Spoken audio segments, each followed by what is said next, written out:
Hola, soy Rubén Casabian, pastor de la iglesia Jesús 100% Vida en Buenos Aires, Argentina. La Biblia dice que sin fe es imposible agradar a Dios. Y esa fe viene a nosotros a través de oír la palabra de Dios. Por eso en esta hora yo quiero animarte para que puedas estar escuchando este mensaje de la palabra de Dios y tu fe pueda crecer, desarrollarse y madurar y de esta manera puedas vivir una vida plena, abundante. Libro de Ageo en el capítulo 2. Para aquellos que son más nuevos en la vida cristiana, el libro de Ageo está en el Antiguo Testamento. Es uno de los últimos libros del Antiguo Testamento. Ageo, Zacarías y Malaquías. Ahí termina el Antiguo Testamento y luego comienza Mateo, el Nuevo Testamento. Para que usted más o menos pueda ubicarse si hace poco tiempo está en la fe en Jesucristo y hace poco tiempo está leyendo la Biblia.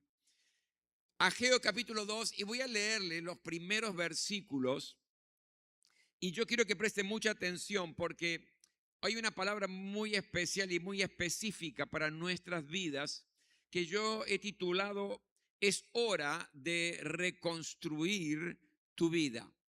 Es hora de reconstruir tu vida. Les leo el pasaje y preste mucha atención. Ageo capítulo 2, versículo 1. El día 21 del mes séptimo, la palabra del Señor vino por medio del profeta Ageo y dijo: Hasta habla ahora con Zorobabel, hijo de Salatiel, que es el gobernador de Judá, y con Josué, hijo de Josadac, el sumo sacerdote, y también con el resto del pueblo, y diles: ¿Hay entre ustedes alguien que haya visto el esplendor que antes tuvo esta casa? ¿Qué les parece ahora? ¿No es verdad que la ven como muy poca cosa? Pues esfuérzate ahora, Zorobabel, y esfuérzate también tú, Josué, hijo de Josadac, sumo sacerdote, y ustedes, pueblo todo de la tierra, cobren ánimo y pónganse a trabajar, que yo estoy con ustedes. Palabra del Señor de los ejércitos. Mi espíritu estará entre ustedes de acuerdo con el pacto que hice con ustedes cuando salieron de Egipto. Así que no tengan miedo. Así dice el Señor de los ejércitos. Vamos al versículo 8. La plata y el oro son míos. Palabra del Señor de los ejércitos. Versículo 9. Al final, la gloria de esta casa será mayor que al principio, y haré que en este lugar haya paz. Lo digo yo, el Señor de los ejércitos. Palabra del Señor de los ejércitos. Hasta aquí la lectura de la palabra de Dios hoy. Gracias, Señor, porque hoy podemos estar aquí reunidos en tu nombre. Gracias, Señor, porque hay una palabra que va a fortalecer nuestra vida, aumentar nuestra fe, quizás cambiar el rumbo de decisiones que podemos estar tomando. Pero lo hacemos, Señor, con temor, sabiendo que esta es tu palabra, que es eterna, que vivifica nuestras vidas, que nos guía, que nos levanta. Gracias, Señor. Háblanos hoy. Necesitamos hoy escuchar tu voz de una manera especial. Te quiero dar toda la gloria y la honra en el nombre de Jesús. Amén. Aquí está hablando el contexto para que usted entienda un poquitito. Está hablando de la reconstrucción del templo de Jerusalén. Y yo quiero hacer hoy, si usted me permite, un paralelismo con el cristiano. ¿Por qué? Porque nosotros como cristianos también somos templo del Espíritu Santo de Dios. Por lo tanto, hay verdades aplicadas en este episodio y en este momento de la historia, cuando había que reconstruir el templo, que pueden servir para usted y para mí en esta hora. Porque yo creo que es tiempo de reconstruir algunas áreas de nuestra vida, ¿verdad? Es tiempo de renovar algunas áreas de nuestra vida. Ahora, de una manera clara, concreta y lo más didáctico posible, yo quiero explicarle algunos elementos muy importantes de este pasaje. ¿Qué es lo primero que yo veo? Que hay una verdadera mirada de la realidad. Dios le está diciendo: ¿hay entre ustedes alguien que haya visto el esplendor que antes tuvo esta casa? Es decir, el templo de Jerusalén. ¿Qué les parece ahora? ¿No es verdad que la ven como muy poca cosa? Esto es el versículo 3. Lo que está desafiando Dios es: miren la realidad, miren lo que está pasando, miren cómo está esta casa que es mi templo. Ahora, para entenderlo un poquito mejor, quizás usted tiene que saber el contexto histórico.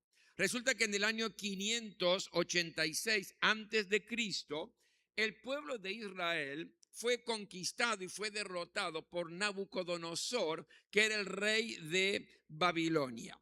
En esa oportunidad, la ciudad de Jerusalén fue destruida, especialmente fue saqueada, destruida, especialmente los muros y muy especialmente el templo del Señor allí en Jerusalén. Después el imperio persa dominó al imperio babilónico y 70 años después el rey Ciro de Persia firmó un decreto diciendo que todos los judíos que quieran regresar a Jerusalén para reconstruir el templo y reconstruir los muros, tenían la libertad de hacerlo.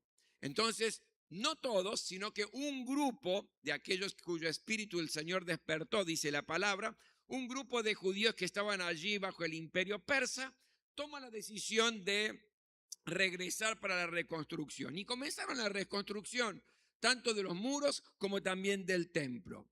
Pero en un momento determinado la obra se paró. Es decir, todo lo que estaban haciendo se detuvo por diferentes causas. Una de ellas es que los enemigos del pueblo de Dios allí, que estaban alrededor de Jerusalén, los asediaban, los amenazaban, no querían que se terminara la construcción del muro y tampoco la construcción del templo. Había falta de recursos para reconstruir, no tenían todo lo que necesitaban. Había muchos comentarios y muchas críticas y algunos se desanimaban a los otros justamente con sus comentarios por la dificultad que esto presentaba. Había un desaliento general que hizo que esta obra de reconstrucción, especialmente del templo de Jerusalén, se detuviera. Allí es donde Dios le da esta palabra al profeta Ageo para que se lo diga al pueblo, donde le dice: ¿hay entre ustedes alguien que haya visto el esplendor que antes tuvo esta casa? ¿Qué les parece ahora? ¿No es verdad que la ven como muy poca cosa? La palabra de hoy, mi querido, es especialmente para todos aquellos que quieren reconstruir algún área de su vida. Áreas que quizás están destruidas o que no están teniendo el esplendor que tuvieron en otro momento, que no están teniendo el brillo que tenían en otro momento. Es para aquellos que por allí quieren reconstruir su familia, porque de una u otra manera algo está mal, porque sienten que han perdido la armonía en la familia, la paz. Ya no es el nido donde todo el mundo está contento, donde por allí las relaciones no están bien, no están correctas entre esposo, esposa o padres con hijos. Y de alguna manera todo se ha vuelto un poco tedioso, aburrido en la vida matrimonial o en la vida familiar, y sienten que hace falta cambios. Sienten que hace falta un renuevo en las relaciones, tanto entre esposo, esposa, como por allí también con los hijos. Esta palabra es para todos aquellos que quieren reconstruir alguna área en su trabajo, que han perdido el entusiasmo por su trabajo.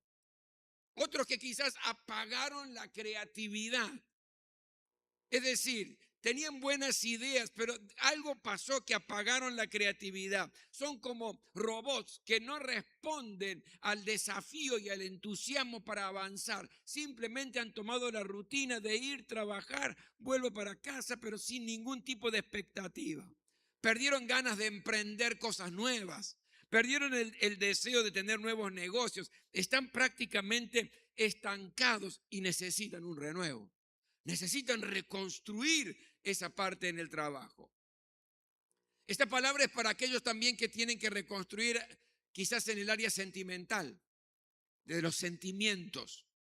Están con corazones que están rotos, lastimados, que están heridos, quizás porque fueron criticados, calumniados, porque los rechazaron, porque tuvieron situaciones complejas y de alguna manera hirieron su corazón. Corazones heridos que tienen que ser reconstruidos. La palabra de hoy quizás es también para aquellos que tienen que reconstruir su relación con Dios, su comunión con el Señor. Miran para atrás en su vida cristiana y ven los tiempos de gozo, de alegría. Ven los tiempos donde servían al Señor con tiempo, con esfuerzo, con sacrificio. Ven que sus vidas estaban consagradas, que Dios era lo primero en sus vidas, que era un placer estar en la casa del Señor. Pero hoy se sienten que están secos, indolentes, que prácticamente no están indiferentes, apáticos a la situación de su relación con Dios, que han hecho de la vida cristiana una especie de piloto automático. Y tengo que ir, y tengo que hacer, y tengo que estar el domingo, y tengo que volver, pero sin esa pasión, sin ese corazón, sin esa situación de una relación con Dios que me abrace con todo mi corazón. Y necesitan reconstruir esa área. Esta palabra, mi querido, es para todos aquellos que cuando miran su realidad, como Dios los desafió a mirar la realidad del templo, cuando miran su realidad dicen, esta área de mi vida tiene que ser reconstruida. Amén. Lo segundo que yo veo aquí es que viene el desafío de parte de Dios. Y Dios le habla a todos aquellos que verdaderamente quieren reconstruir esa área en su vida que está deteriorada, que está seca o que de alguna manera perdió el brillo que antes tenía. Y hay tres tipos de personas, o si me permite, tres tipos de cristianos para hacerlo más específico hacia nosotros. Tres tipos de cristianos. Están los que ven la realidad, se dan cuenta de que hay algo que no está bien, pero no quieren reconstruir lo que está quebrado en su vida. Lo repito, hay cristianos que ven su realidad, pero no quieren reconstruir esa área que está quebrada en su vida. Se conforman y se resignan con el fracaso, se resignan con la mediocridad. No tienen intenciones de mejorar las cosas.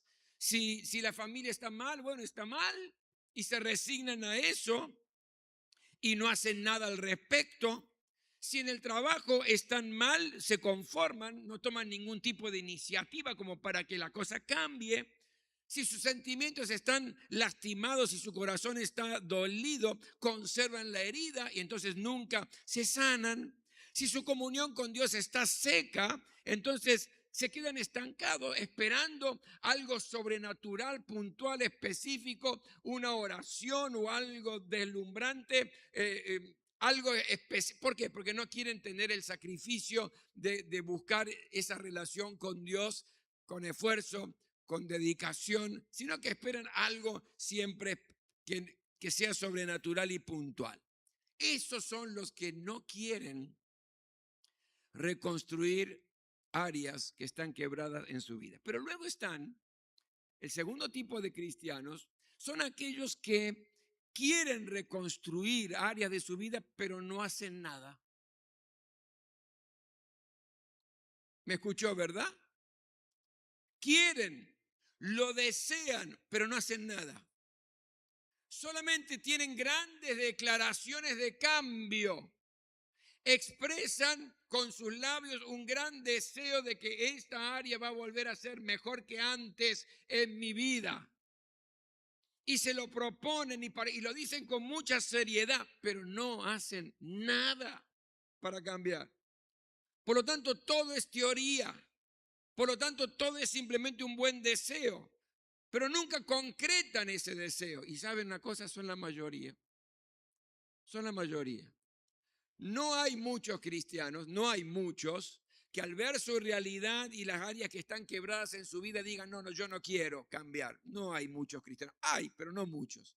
Pero sí hay muchos que reconocen su realidad y dicen, yo quiero el cambio, yo me voy a esforzar, yo voy a hacer que esta área vuelva a brillar en mi vida, que mi vida familiar vuelva a ser una vida familiar plena, donde todos lo podamos disfrutar, que en mi trabajo voy a meter primera y voy a ir adelante, con el microemprendimiento me voy a animar a hacerlo, y declaran los grandes cambios, y nunca llegan esos cambios, nunca llegan. Pero el tercer tipo de cristiano son los que quieren reconstruir esa área que está quebrada en su vida y asumen el compromiso de actuar. Asumen el compromiso de hacer algo para que sea real en su vida. A estos últimos en el pasaje que hemos leído, Dios les pide 4 cosas que son fundamentales en todo proceso de reconstrucción de áreas en nuestra vida. Y en esto voy a centrarlo en esta hora de una manera concreta y breve. ¿Qué son estas 4 cosas que Dios les dice si realmente queremos reconstruir áreas de nuestra vida? Cualquier área que esté quebrada. La primera, le dice esfuerzo. Versículo 4, la primera parte, dice, esfuérzate ahora. Esfuerzo. Frente a una realidad adversa, no se reconstruye con quejas, no se reconstruye con murmuración, no se reconstruye con lamentarse, no se reconstruye con resignarse. El esfuerzo es fundamental, importante. Ahora, ¿qué es el esfuerzo? El esfuerzo es, mi querido, ir más allá de lo normal. El esfuerzo es aprender a traspasar nuestros límites naturales. Por ejemplo, si yo puedo correr en forma natural 5 kilómetros, eso es lo que puedo hacer en forma natural. Esfuerzo es todo lo que yo correría después de los 5 kilómetros. Es ir más allá de lo que no me cuesta. Es ir más allá de lo que me es fácil hacer y en forma natural. Usted sabe que los 500 hombres más destacados de América tienen un común denominador. Todos son esforzados, siempre han hecho más de lo normal, siempre han hecho más del esfuerzo natural, siempre han ido un paso más allá o 10 pasos más allá de lo que todo el resto del mundo va. Por eso son exitosos. Si uno quiere reconstruir áreas de nuestra vida, mi querido, hay que esforzarse. Hay que esforzarse. Saben, yo tuve la bendición de poder ir y estuve ministrando la palabra en Armenia. Y ministré la palabra en una época muy especial. ¿Por qué? Porque en esa época, recién, hacía poco tiempo, Armenia se había liberado de la Unión Soviética, se había independizado de la Unión Soviética. Por lo tanto, la iglesia cristiana allí, que antes estaba sofocada, la iglesia cristiana que estaba prácticamente aplastada por el gobierno, donde se permitían en algunos lugares la predicación de la palabra, pero había infiltrados del gobierno para que no dijeran nada que molestara al gobierno de la Unión Soviética. Cuando esa se libera, se independiza, la iglesia cristiana lo que intenta hacer es reconstruir el evangelio de Jesucristo en Armenia. Y una de las cosas que más me sorprendió y más me impactó es la iglesia en aquel tiempo, la iglesia en general tenía nada más que 40 diáconos. Y cada uno de esos diáconos el día lunes agarraba su bicicleta y comenzaba a recorrer entre 14, 15, 16 pueblos predicando la palabra de Dios en casas donde las reuniones eran, escuche bien, de 300 a 400 personas. Y terminaban ahí y se iban a otra casa, se iban a otro pueblo. Y el día viernes recién regresaban a su hogar. Ahora, ¿qué produjo esto? Este esfuerzo, este sacrificio, ¿produjo cambios? Sí, un gran avivamiento espiritual que yo vi con mis propios ojos allí en Armenia. Nadie me lo contó, lo vi yo, lo viví, lo disfruté. Ahora, Para que haya un cambio hubo gran esfuerzo. El evangelio estaba quebrado, estaba destruido, pero el esfuerzo de estos siervos de Dios, de estos 40 diáconos, el esfuerzo de ellos fue lo que produjo el gran cambio. Por lo tanto, queremos realmente reconstruir algún área de nuestra vida, mi querido, lo primero, no va a llegar de taquito, como decimos acá, sino que hay que esforzarse. Hace falta cambiar cosas y reconstruir la vida familiar. Bueno, hay que esforzarse. No va a venir simplemente por un buen deseo. Hay que esforzarse, hay que sacrificarse. Queremos crecer en nuestra vida porque está quebrada nuestra economía y queremos crecer en nuestra vida económica, en nuestra vida de sustento. Mi querido, hay que esforzarse. En cualquier cambio que usted quiera y necesite, hay que esforzarse. Lo segundo que Dios les dice, mire qué interesante, es cobren ánimo. Primero le dice esfuércense, pero luego le dice, ustedes quieren reconstruir, bueno, cobren ánimo. Es decir, versículo 4 en la segunda parte. No es justo paralizarse porque se ha perdido la gloria del pasado. ¿Qué es lo que había pasado? La gloria del templo se había perdido. Por eso Dios les está diciendo, ustedes vieron la gloria. ¿Y qué están viendo ahora? Como diciendo, había gloria en el pasado. Pero no es justo paralizarse porque lo anterior era glorioso y hoy no. No es justo hacer eso. El pasado es irrecuperable. Ahora se tiene que hablar del trabajo para realizar hacia adelante. Y sabe, el ánimo está relacionado a la motivación. El ánimo está relacionado con el entusiasmo. El ánimo está relacionado, mi querido, con el optimismo. Como el desánimo está asociado con Satanás, que es el arma más poderosa que Satanás tiene para detenerlo y para que todo siga igual y para que no haya ningún otro tipo de cambio en su vida. No se deje nunca contagiar por el desánimo. En un momento determinado los constructores aquí empezaron a desanimarse. ¿Por qué? Porque decían, uy, no tenemos fuerzas, el escombro que hay es mucho, no podemos edificar. Esto está en Nehemías capítulo 4, versículo 10. Es decir, se empezaron a desanimar y eso hacía que la obra de la reconstrucción se paralizara. Aunque haya dificultades, reconstruya y hágalo con ánimo. No va a ser nada color de rosas. No va a ser nada fácil. Por eso el Señor lo primero que está diciendo es esfuérzanse, pero también tengan ánimo, tengan entusiasmo. Porque todo lo que usted hace con entusiasmo, con optimismo, ya tiene el 50% de la batalla ganada. ¿Cuántos sabían esto? Dígame. Mi querido, si usted lo que encare en la vida lo hace con entusiasmo, con optimismo, ya tiene la mitad del camino recorrido. ¿Qué es el tercer consejo que Dios les dice a aquellos que quieren reconstruir? El versículo 4, la segunda parte, dice, pónganse a trabajar. Es decir, trabajen. Queremos reconstruir, hay que trabajar. No alcanza, aunque es importante, pero no alcanza con reconocer que hay áreas de mi vida que están quebradas. Esto es bueno, reconocerlo es bueno, pero no es suficiente. No es suficiente un buen diagnóstico. Hay que ponerse en acción. ¿Me está entendiendo, verdad? Pastor, yo me doy cuenta que esta parte de mi vida está así. Bueno, bárbaro, genial. El primer paso usted ya lo tiene. Ahora entiende que hay que esforzarse, hágalo con ánimo, pero a trabajar. Hay que hacer algo. ¿Qué cosas tengo que reconstruir? ¿Qué cosas tenés que reconstruir? ¿Tu vida familiar? Tenés que reconstruir ser un mejor quizás padre o una mejor madre, un mejor esposo, una mejor esposa. Entonces toma decisiones concretas y actúa y hacelo. No te quedes simplemente con el hecho de decir, no, la vida familiar está cada vez más complicada. Bueno, ya estás reconociendo, eso es bueno. Pero ¿y además qué?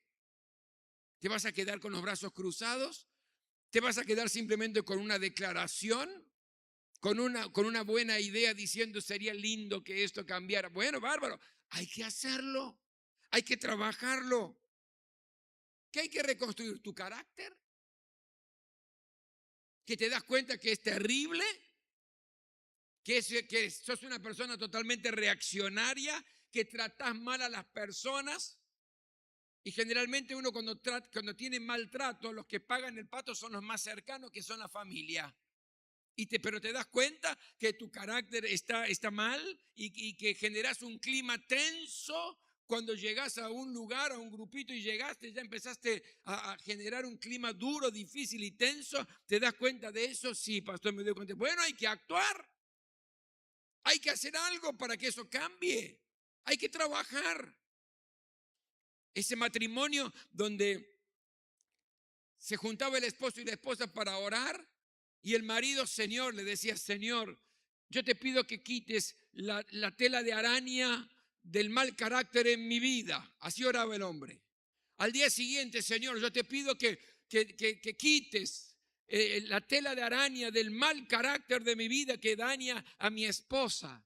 Al otro día, Señor, yo te pido que quites la tela de araña del mal carácter que daña porque estoy lastimando a mis hijos. Y la esposa se cansó y le dijo, Señor, por favor, matale la araña.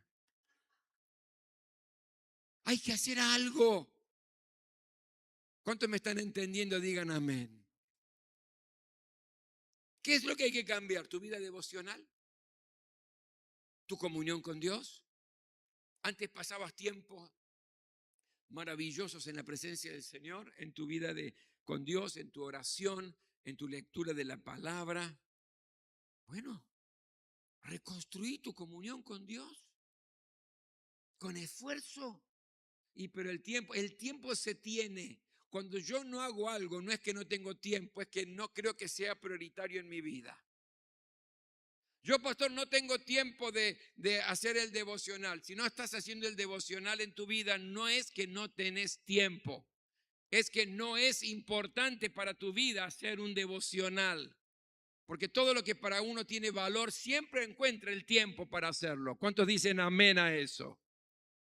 ¿Qué es lo que hay que reconstruir? ¿Tu vida de servicio al Señor?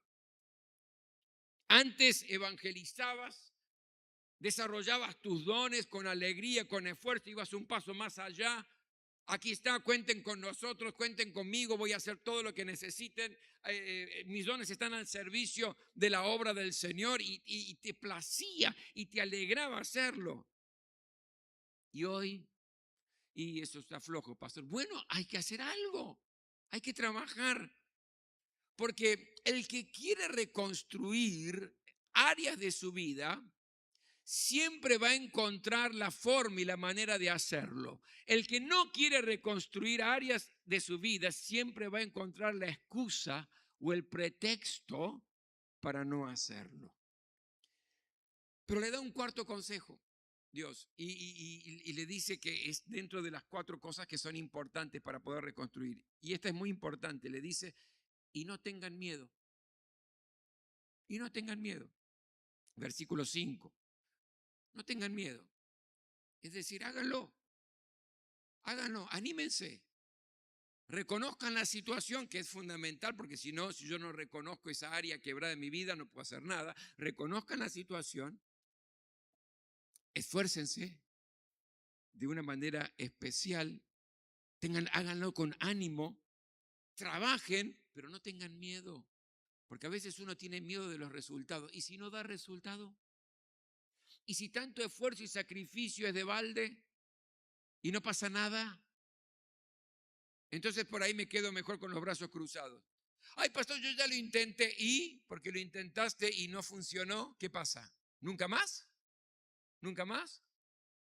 Hay que reconstruir áreas de nuestra vida. No tengas miedo. ¿Por qué? Porque el miedo paraliza. Porque el miedo te esclaviza. El miedo no te permite desarrollar todo el potencial que Dios puso en tu vida.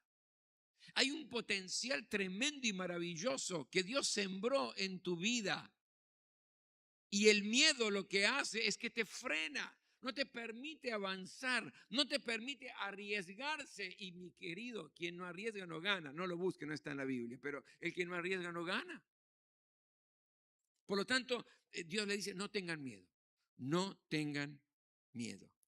Y me encanta un salmo, dice, en el día que tengo miedo, yo en ti, Señor, confío. El perfecto amor de Dios echa fuera el temor. 4 cosas para los que realmente quieren reconstruir: esfuerzo, ánimo, trabajo y no tener miedo. ¿Y cómo termina el pasaje este? Termina con 3 promesas de parte de Dios para todos aquellos que en realidad son del tercer grupo de personas que nombramos hoy. Los que quieren y se disponen a reconstruir esa área en la familia o en el trabajo o en el ministerio o en los sentimientos, en el corazón, en el área que sea que esté quebrada. ¿Cuáles son estas promesas? La promesa es que Dios va a estar con su presencia, con todos aquellos que quieran reconstruir áreas de su vida. ¿Por qué? Versículo 4 dice, y yo estoy con ustedes y mi espíritu estará entre ustedes. Qué tremendo. No lo vas a hacer solo. No vas a reconstruir solo o sola, porque quizás no tenés ni fuerza, no tenés la manera. Dios está con su misma presencia, guiándote, dándote los pasos, ayudándote a las decisiones, impulsándote, realmente empujándote para que tengas osadía y que puedas realmente reconstruir esa área que está quebrada en tu vida. La primera promesa de Dios es: yo estoy, no te dejo solo, no te doy la orden que reconstruyas, yo estoy, yo estoy, yo estoy. No te digo hagamos. No les digo reconstruyan, vamos a reconstruir juntos. Yo estoy, dice el Señor, con ustedes. Mi espíritu está con ustedes. La segunda promesa, que Dios va a proveer todo lo necesario para la reconstrucción, porque aquí dice, la plata y el oro son míos. En esa oportunidad necesitaban dinero, porque no había recursos para reconstruir. Pero lo que Dios promete es proveer. ¿Proveer qué? De sabiduría. Dios te va a dar sabiduría para saber qué hacer, cómo hacerlo, cómo reconstruyo, qué le digo, cuándo lo digo, cuál es la manera, cuál es el momento. Dios te va a inundar de sabiduría para que puedas reconstruir. Y lo tercero, dice, lo que viene es mejor que lo anterior, glorioso. El versículo 9, la gloria de esta casa será mayor que al principio. Es decir, van a reconstruir el templo y la gloria de este templo que ustedes van a reconstruir con ánimo, con esfuerzo, con dedicación, con trabajo, sin tener miedo, va a ser mayor que la gloria del templo pasado, que ya de hecho era glorioso. ¿Qué significa esto? Que cuando reconstruyas, mi querido, esa área de tu vida, cuando te dispongas a hacerlo de verdad, realmente, entonces la situación que vas a cosechar va a ser mucho mejor a la anterior. Y tu vida familiar, cuando sea reconstruida, va a ser mucho más poderosa que tu vida familiar antes de ser quebrada. Y tu vida económica y tu vida laboral va a ser mucho más fuerte y eficaz que la que antes de que esa área se quebrara en tu vida. Y tu corazón va a estar mucho más fortalecido, mucho mejor, donde vas a poder disfrutar el verdadero gozo, mucho más de lo que antes tenías el corazón cuando estaba sana. Porque la gloria venidera será mucho mejor que la pasada. Qué tremendo, ¿verdad? Vale la pena. Vale la pena reconstruir áreas de nuestra vida. Y el capítulo termina con el último versículo 19, en la última parte dice, pues a partir de hoy yo los bendeciré, dice el Señor. A partir de hoy que tomen la decisión de reconstruir, yo los voy a bendecir. Toma esta palabra en el nombre de Jesús. Arraigala en tu corazón, pero manos a la obra. Que no quede como teoría, llevar a la práctica, porque allí en realidad vas a poder disfrutar una vida reconstruida.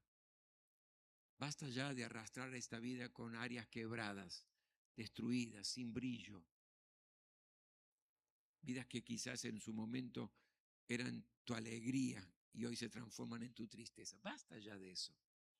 Es posible. Dios está contigo y te provee de todo lo necesario para reconstruyas todas las áreas de tu vida.